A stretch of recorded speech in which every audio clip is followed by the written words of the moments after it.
کا ترجمہ دیکھتے ہیں پھر آگے بڑھتے ہیں۔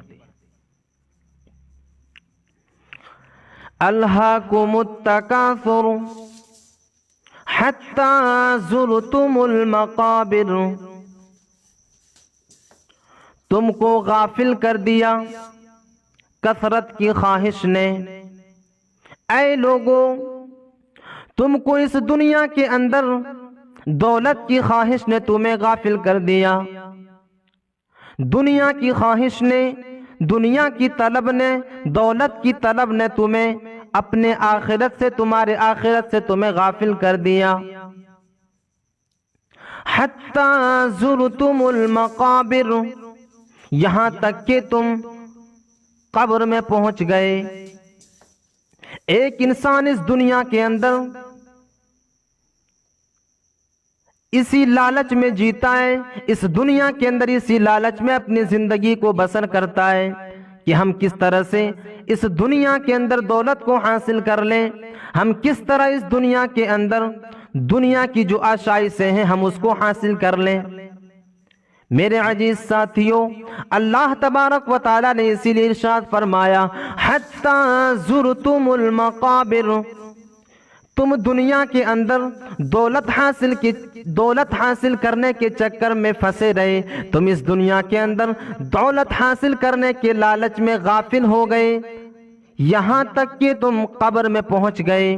حتی زرتم المقابر، یہاں تک کہ تم قبر میں پہنچ گئے۔ ایک انسان اس دنیا کے اندر دولت حاصل کرنے میں اس طرح غافل ہو جاتا ہے کہ اس کی زندگی کس طرح گزر رہی ہے اسے معلوم نہیں ہے۔ اس طرح اس دنیا کے اندر دولت حاصل کرنے کے چکر میں پاگل ہو رہا ہے کہ اس کی زندگی کس طرح کٹ رہی ہے اسے معلوم نہیں ہے۔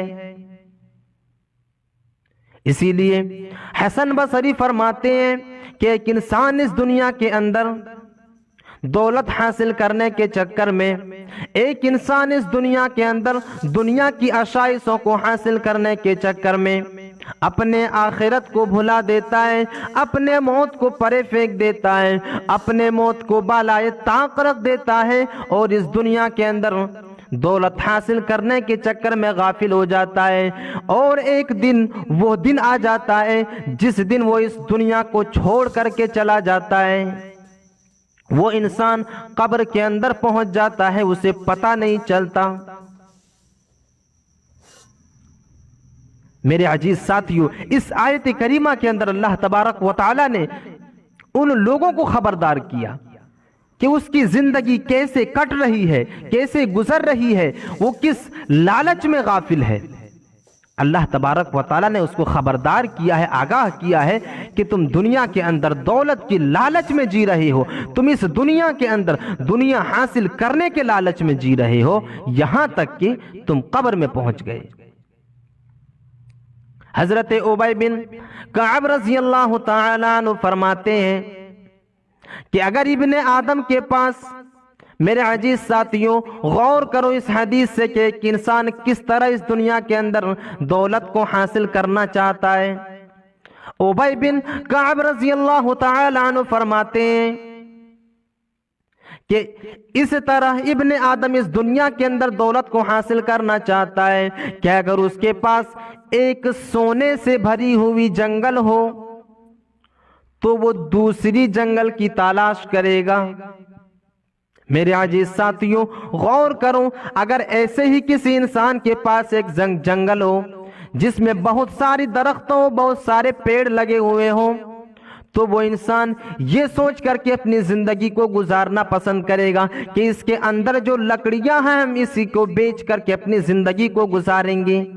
لیکن کچھ لوگ اس دنیا کے اندر ایسے ہوتے ہیں کہ ابن آدم ایسا ہوتا ہے کہ اگر اس کے پاس ایک سونے سے بھرا ہوا جنگل ہو تو وہ اس جنگل کی طرف نہیں دیکھے گا، بلکہ وہ انسان دوسرے جنگل کی تلاش کرے گا، دوسرے جنگل کی تلاش میں اپنی زندگی کو گزارے گا۔ یہ حقیقت ہے انسان کی زندگی کی۔ انسان بوڑھا ہو جاتا ہے، انسان اس دنیا سے جانے کا وقت چلا آتا ہے، لیکن اس کے اندر دو چیزیں ہمیشہ باقی رہتی ہے، اور وہ دو چیز ہے لالچ اور امنگ۔ ایک انسان کے دل سے لالچ کبھی ختم نہیں ہوتی. وہ انسان ہمیشہ یہ تصور کرتا ہے کہ ہمارے پاس دولت آ جائے، ہم امیر بن جائیں. انسان مرنے کے دہانے پہ کھڑے ہوتے ہیں لیکن اس کے اندر دنیا کی ہوس ہوتی ہے، دنیا کی لالچ ہوتی ہے. اسی لیے اللہ کے نبی صلی اللہ علیہ وسلم نے فرمایا، بخاری شریف کی روایت ہے، اللہ کے نبی صلی اللہ علیہ وسلم ارشاد فرماتے ہیں کہ ایک انسان جب اس دنیا سے چلا جاتا ہے، جب ایک انسان اس دنیا سے رخصت ہو جاتا ہے، جب مر جاتا ہے تو اس کے ساتھ 3 چیزیں جاتی ہیں. اللہ کے نبی صلی اللہ علیہ وسلم نے ان تینوں چیزوں کو گنا کر کے بتایا کہ ان 3 چیزوں میں سے پہلی چیز جو ہے وہ مال ہے، دولت ہے. دوسری چیز جو ہے وہ اہل و عیال ہے، اور تیسری چیز جو ہے اس کا اعمال ہے. جب وہ انسان مر جاتا ہے، جب اس کے گھر والے اس کو دفنانے کے لیے لے کر کے جاتے ہیں تو اس کے ساتھ 3 چیزیں جاتی ہیں. اللہ کے نبی صلی اللہ علیہ وسلم فرماتے ہیں کہ ان 3 چیزوں میں سے 2 چیز اس کے قبر سے لوٹ کر چلی آتی ہیں اور ایک چیز ہے جو اس کے ساتھ رہ جاتی ہے. اللہ کے نبی صلی اللہ علیہ وسلم نے فرمایا کہ دولت اور اہل و عیال، یہ 2 چیزیں جو ہے وہ اس کے قبر سے واپس لوٹ آتی ہیں. یہ 2 چیزیں واپس چلی آتی ہیں اور ایک چیز اس کے ساتھ رہ جاتی ہے جو اس کا اعمال ہے. میرے عزیز ساتھیوں، تصور کرو، غور کرو اس بات پر. آج ہم اس دنیا کے اندر دولت کے پیچھے پاگل ہیں. آج ہم اس دنیا کے اندر اپنے خاندان کے لیے نہ جانے کیا کر رہے ہیں، اپنے اہل و عیال کو خوش کرنے کے لیے نہ جانے کس طرح کے کام کو ہم انجام دے دیتے ہیں.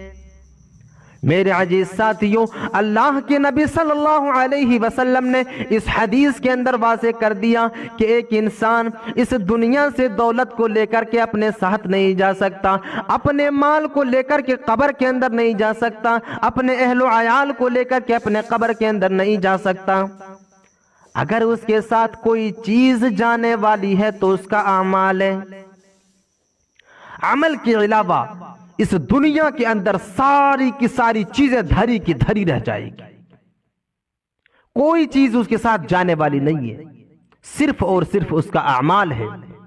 اگر تم نے اس دنیا کے اندر بہترین عمل کیے، اگر تم نے اس دنیا کے اندر نیک عمل کیے تو وہی عمل ہے جو تمہارے ساتھ قبر میں ہوگا اور کل قیامت کے دن اسی کے بدلے تمہیں جنت دیا جائے گا.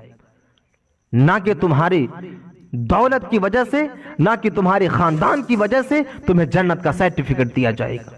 اگر جنت کی سرٹیفکیٹ کسی کو دی جائے گی تو اس کے اعمال اور اس کی نیکیوں کی بدولت دی جائے گی.